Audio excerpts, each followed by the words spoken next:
In 1879, William Boyd Dawkins described the original people of Britain as short black men. Modern critics will tell you he was being metaphorical. They will tell you he meant tanned or olive-skinned, but when we look at the primary sources Dawkins was standing on, the metaphor argument begins to collapse. Dawkins noted these people didn't disappear, they were displaced. Where did they go? Let's look at the Jacobite transport list of 1747. When the British government captured rebels in the 1740s, men born and bred in the British Isles, they didn't use metaphors. They used logistics. They recorded men like William Bell and George Hume. Under the column for complexion, the records don't say Mediterranean. They say black. They say swarthy. They describe black curled hair. These were British subjects, described by their own government as somatic blacks over 100 years before Dawkins gave his lecture. This wasn't just the lower classes. If we go back further to the 1619 visitation of Kent, we see the elite, families like the Moors, the Crispies, and the Moyles. In their heraldry, they used the Moor's head and the term sable, black, not as a mark of slavery, but as a mark of ancient noble lineage. Dawkins was simply the last generation of scholars to admit what the coats of arms had been saying for 500 years. The foundational stock of the West was dark complexioned. So how was the narrative changed? We look to Webster's 1828 lexicon. By 1828, the definition of swarthy was being pinned to Moors and Spaniards, distancing it from the English identity. What was once a standard description for a British knight or a Scottish clansman was being redefined as foreign. By the time Dawkins speaks in 1879, he is describing a reality that the narrative was already working hard to bury. This is why your surname matters. The framework suggests that many black American surnames are not slave names given by white owners. They are foundational European surnames, names like Moore, Reed, or Douglas, that traveled from the Western Isles to the colonies. The people didn't change, the labels did. Dawkins wasn't being sensational, he was being an archaeologist. He was looking at the bones of a people that the archives had already proven existed. But critics will try to find a loophole here. They will say, perhaps those men on the prison ships were just coal miners. Maybe they were just weathered by the sun. So let's move from the prison ships to the palace. Let's look at the men who never worked a day in the sun in their lives. In the early 1700s, a British intelligence agent named John Mackey wrote a highly classified dossier for the royal family. It was a profiling document of the most powerful lords and nobles in Great Britain. Listen to how the British government described its own aristocracy in the 18th century. Mackey describes Charles, the Duke of Richmond, as of a black complexion, much like King Charles. He describes the Duke of Grafton as Fauziu, a very beautiful, well-shaped man of a black complexion. He describes Daniel Finch, the Earl of Nottingham and Secretary of State, as a tall, thin, very black man. These were not laborers. These were the dukes, earls, and royal sons of the British Empire. When Dawkins talked about the indigenous dark or black populations of Britain, he wasn't just talking about the ancient dead. The primary sources show this physical trait surviving right into the House of Lords. Now remember the flow. Dawkins said this black population didn't vanish. It was pushed west. He specifically named the Western Isles of Scotland as one of their strongholds. So let's test Dawkins. Let's go to the Western Isles in the early 1700s, right before the mass deportations to America began. Did we find a black population there? Meet Martin Martin. He was a native Hebridean who wrote one of the earliest and most detailed accounts of life in the Scottish Isles. This isn't a theory, it's a travelogue.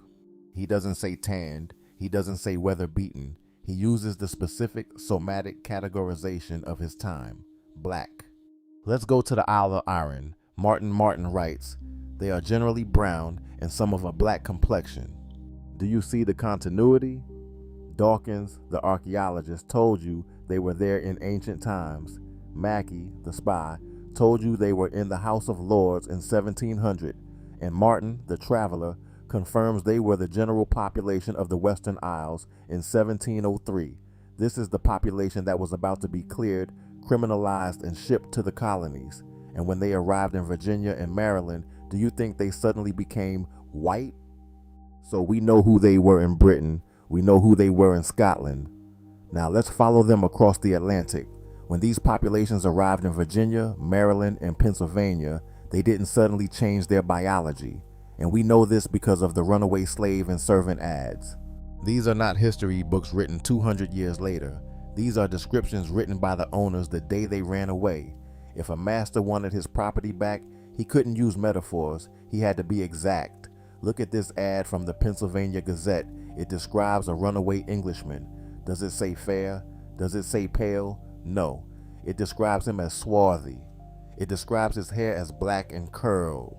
Look at this one for an Irishman. The narrative tells us the Irish are exclusively fair-skinned, but the colonial masters describe them as dark complexion and swarthy. The terminology matches perfectly. The swarthy rebel in the British prison ship became the swarthy servant in the American field. The description never changed. The only thing that changed was the narrative taught in school. Now at this point, the critics usually scramble for a fallback position. They will say, okay, maybe the Scots and Irish were dark, but surely the Germans, the Palatines, were the model of white European purity? Well, let's ask the smartest man in the American colonies. Let's ask Benjamin Franklin. In 1751, Franklin wrote a famous essay called Observations Concerning the Increase of Mankind. He wasn't writing poetry, he was writing demographics. And look at how he categorizes the races of Europe. He writes, and in Europe, the Spaniards, Italians, French, Russians, and Swedes are generally of what we call a swarthy complexion. Did you catch that? He lists the Swedes as swarthy. He lists the French as swarthy, but then he gets to the Germans. Read the next line. As are the Germans also, the Saxons only excepted. In 1751, Benjamin Franklin, a man who lived there, a man who saw them with his own eyes, classified the German nation not as white, but as swarthy. To Franklin, whiteness was an incredibly exclusive club. He explicitly states that the English and the Saxons were the only white people on the face of the earth. So ask yourself, if the Germans were swarthy, if the Swedes were swarthy, if the French were swarthy, and if the indigenous British were, as Dawkins said, short black men, who exactly was living in Europe? The white Europe you see in movies is a casting choice. The swarthy Europe described by Franklin is the historical reality. We are told a very specific story about black history in America. We are told it is a story that begins exclusively in chains and ends in poverty. But if you look at the economic map of the 19th and early 20th centuries, there is a glitch in that story.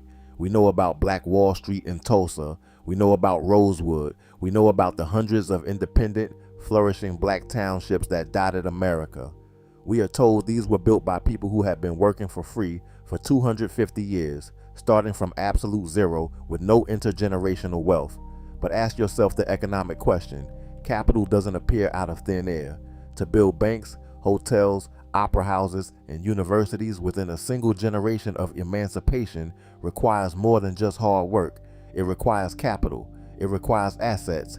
So where did the money come from? Remember what we found in the primary sources. Benjamin Franklin told us the swarthy Germans were coming. The Mackey memoirs told us the black nobility existed in Britain. We saw in the Sally Miller story that highly skilled, swarthy German immigrants were arriving in New Orleans, not as slaves, but as masters of their own destiny. What if the black towns of America weren't just built by freed slaves? What if they were built by the black Europeans who fled the chaos of the old world? What if they didn't come empty-handed? What if they brought their gills, their gold, and their family crests with them? The narrative says everyone who looked like us came in the hull of a ship. The record suggests some of us might have owned the ship. Who really immigrated to America? But the money is only half the mystery. The other half is power. The narrative tells us that in 1865, 4 million people were released from chains, mostly illiterate and destitute. And yet, within 5 years, in the blink of an historical eye, these same people were sitting in the U.S. Senate. They were governing states. They were rewriting constitutions in South Carolina and Louisiana. Look at these faces: Hiram Revels, Blanche K. Bruce, Joseph Rainey. Do these look like men who just walked off a plantation with no understanding of law, civics, or governance? Or do they look like the descendants of the black nobility we saw in the Mackey memoirs, simply stepping back into their natural station? The narrative says Reconstruction failed. The primary sources say it was overthrown because it was succeeding too well. To understand this, you have to read what the white elites actually wrote when they took the power back. In 1898 in Wilmington, North Carolina, the white citizens didn't just riot. They issued a formal proclamation. They called it the Declaration of Independence from Negro Rule. Read the text. They weren't complaining about crime. They were complaining about dominance. They were angry that the black population had amassed what they called wealth and intelligence. And in Mississippi, the Redeemers didn't hide their motive. They stated openly that their goal was to overthrow a government that was black in its personnel. This brings us back to Benjamin Franklin. Remember his wish in 1751? He lamented that the world was black or swarthy and wished that America could be the one place to exclude them. What Franklin wrote as a wish in 1751, the mobs of Wilmington and Mississippi finally executed in 1898. They didn't just burn a newspaper, they burned the evidence of a black middle class that predated their arrival. So we have black lawmakers in the 1870s. We have black towns with unexplained capital. We have swarthy Germans and black Scots arriving in the 1700s. And we have a founding father explicitly trying to engineer a white society because one didn't exist naturally. If they lied about the complexion of the British founding stock, if they lied about the definitions in the dictionary, if they lied about the political dominance of the 19th century, what else are we not being told? The puzzle is bigger than just one video, and we are going to find the rest of the pieces. If you find this kind of source-based history valuable, liking the video and subscribing helps it reach others who are looking for the original record.